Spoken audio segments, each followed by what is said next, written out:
In 2012, this Parliament hosted an exhibition of the Wallace letters, which included the Lübeck letter, considered to be one of the few artefacts remaining with a connection to Wallace. It was written in 1297 and states that Scotland is ready to trade with the ports of the Hanseatic League. Presiding Officer, this is just one example of Scotland reaching out to trade with our European neighbours, then, as we do now, as enthusiastic, engaged and committed members of the European Union. And it was I thus. Scottish links to Europe, ancient and modern, can be found across the whole of the European Union.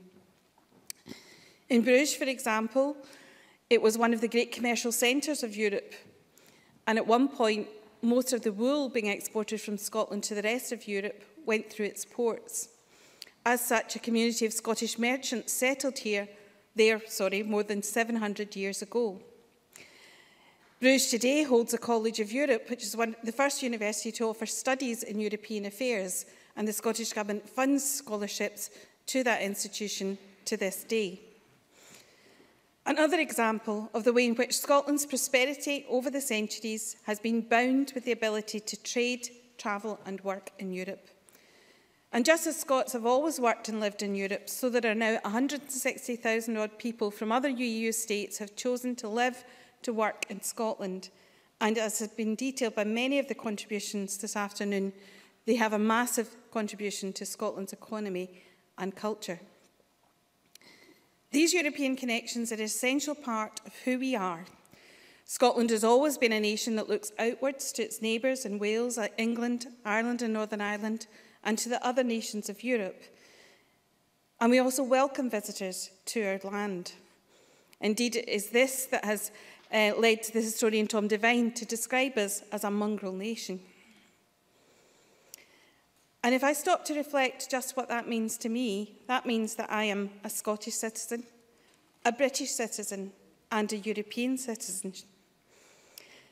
But if this Scottish citizen embraces our European citizenship but is told being a British citizen makes that impossible, that's a personal conflict for me.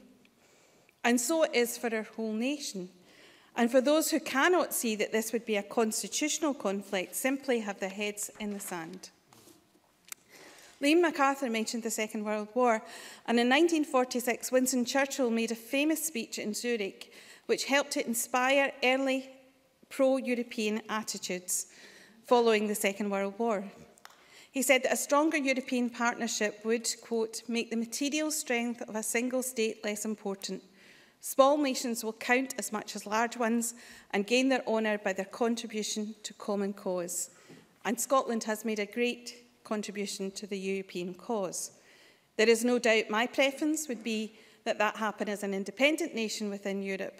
But nonetheless, as a member of the family of nations of the UK, we continue to make our contribution to Europe. As a member of the European Committee, I have watched... A brief intervention? Yes, I certainly will. Thank you. Dennis Robertson.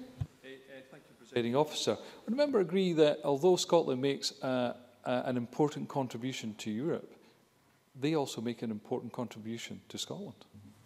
Clare Adamson. Absolutely concur. It is a two-way street. It's a two-way exchange of ideas, of influence and of trade, and one that has served Scotland and the rest of Europe well over the centuries.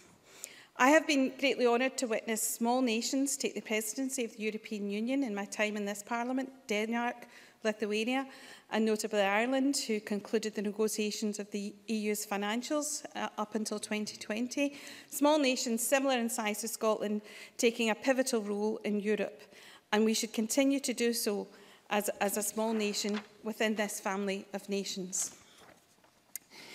But we find ourselves at the moment in a very Eurosceptic position.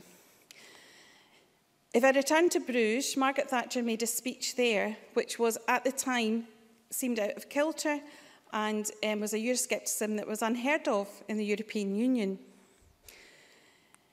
It was, unfortunately, that rhetoric